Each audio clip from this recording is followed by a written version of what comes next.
দেশের আইনশৃঙ্খলা পরিস্থিতি প্রতিনিয়ত খারাপ হচ্ছে। বিভিন্ন জায়গা থেকে বিভিন্ন খবর আসছে। খবরের কাগজ খুললে নানান ধরনের খবর পাচ্ছি, টেলিভিশন খুললে নানান ধরনের খবর পাচ্ছি।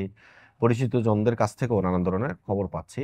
আন্দোলন সংগ্রাম তো অব্যাহত আছেই। তবে আজকে একটি মর্মান্তিক খবর যে অবৈধভাবে বালু উত্তোলন তোলাকে কেন্দ্র করে স্বেচ্ছাসেবক লীগের এক নেতার সাথে স্থানীয় আরেকটি গ্রুপের সংঘর্ষ হয়েছে, যেখানে ৩ জনকে মসজিদ থেকে বের করে নিয়ে কুপিয়ে হত্যা করা হয়েছে। এই ঘটনায় থানায় মামলা দায়ের করা হয়েছে।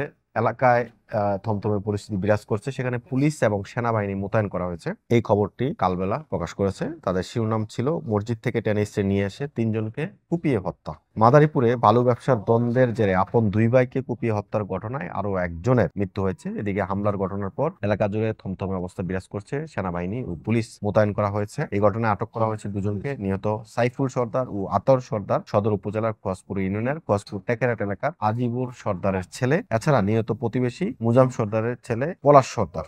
এই ছিল যারা মৃত্যুবরণ করেছে তাদের বিবরণ। পুলিশ ও প্রত্যক্ষদর্শীরা যেটা জানিয়েছে, দীর্ঘদিন ধরে মাদারীপুর সদর উপজেলার খোয়াজপুরের কীর্তিনাশা নদী থেকে অবৈধভাবে বালু উত্তোলন করে আসছে ইউনিয়ন স্বেচ্ছাসেবক লীগের সাংগঠনিক সম্পাদক সাইফুল সর্দার। এ নিয়ে দ্বন্দ্ব হয় একই এলাকার শাহজাহান খানের সাথে। এরই জেরে শনিবার বেলা ১১টার দিকে খোয়াজপুর সর্দার বাড়ির জামে মসজিদের সামনে একা পেয়ে সাইফুলের উপর হামলা চালায় শাহজাহান খানের লোকজন। এই খবরে আশেপাশে ছড়িয়ে পড়লে সাইফুলের বড় ভাই ও আতর ও চাচাতো ভাই অলিল ও প্রতিবেশীরা এগিয়ে আসে। এই সময় কুপিয়ে হত্যা করা হয় সাইফুল ও তার বড় ভাই আতর সর্দারকে।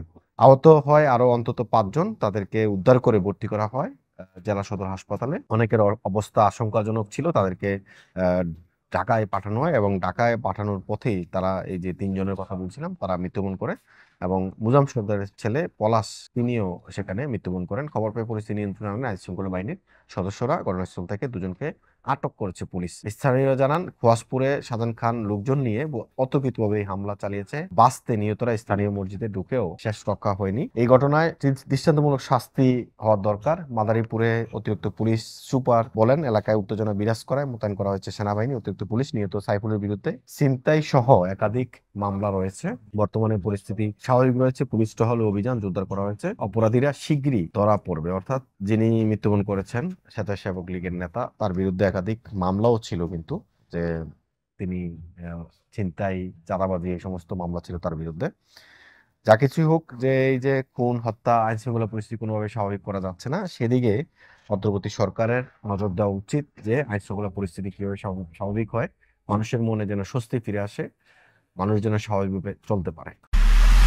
এমআইবি সংবাদ ও সংবাদ সংশ্লিষ্ট অনুষ্ঠান দেখতে ভিজিট করুন www.mibtelevision.tv ও facebook.com/mibtelevision.tv এবং সাবস্ক্রাইব করুন youtube.com/mibtelevision এ।